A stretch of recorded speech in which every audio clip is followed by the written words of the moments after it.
Social media is a big part of this. We need to be very responsible.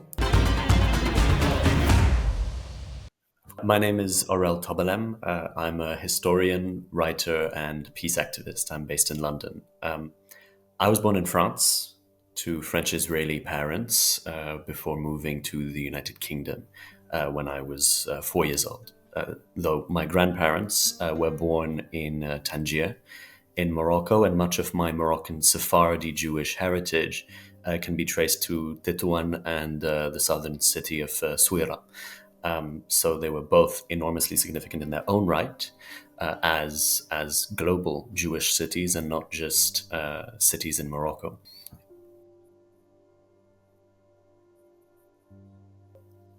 For me, I'm a Moroccan Sephardi Jew. It was always instilled in me from a young age that yes, we were Jewish, but our Jewish heritage was very distinctly rooted in Morocco, where my family spent, I think, more than 7 centuries before and after the Inquisition in Spain.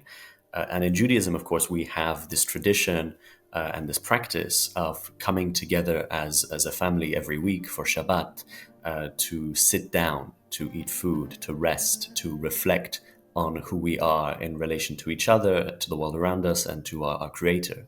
And in my family, I don't know about others, but in my family, every Shabbat was in fact a history lesson. And so there was always debate, always discussion, however heated, but no idea was off limits as long as we could substantiate it and justify it, and as long as we could prove that what we were doing was in good faith, and that we weren't trying to undermine the sanctity of the discussion. So that constant engagement with dialogue really informed a lot of my academic interests in history and current affairs, and also how we can approach peace building. And so that stayed with me through my school years, my university years, and my career.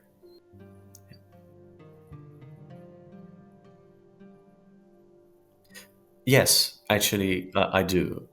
For example, I'll use the analogy of a computer, right? When you have a computer or a phone or any real piece of digital technology and you have a problem with it, what do? You troubleshoot, right? Which means you're comparing the situation that you're currently facing against maybe a collection of dozens of situations which haven't worked in the past, and what you're trying to do is identify what happened back then and how you can actually fix your technology now. And I think we should take an approach that's rather similar when it comes to healing historical grievances. Right? We can't really move forward with peaceful relations unless we understand why they went wrong in the past.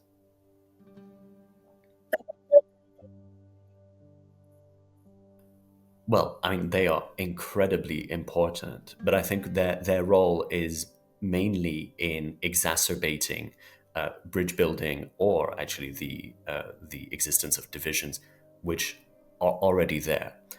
Right. So social media is a big part of this. It's an extreme catalyst for anything that's already actively taking off, which is why we need to be very responsible with our use of social media. We need to be responsible of the information that we post online, with what we allow ourselves to say, because anything can be turned into misinformation. Anything can be misconstrued, misinterpreted. And that oftentimes undermines our attempts to create lasting friendship and peace, and can contribute to an environment in which division is the status quo. Public discourse is very important, and I have always been in favor of it.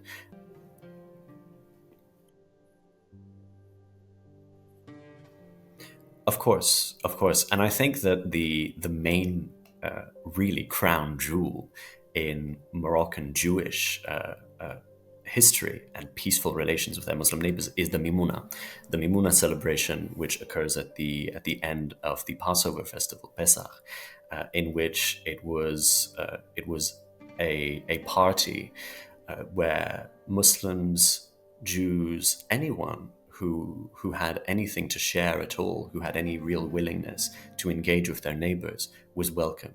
They would come, they would dance, they would sing, they would eat together, they would sit, they would talk, right? And this would last well into the night. And it wasn't simply an isolated event, it was representative of a wider culture in which people were allowed to express themselves and were allowed to exist as expressions of who they are as a community.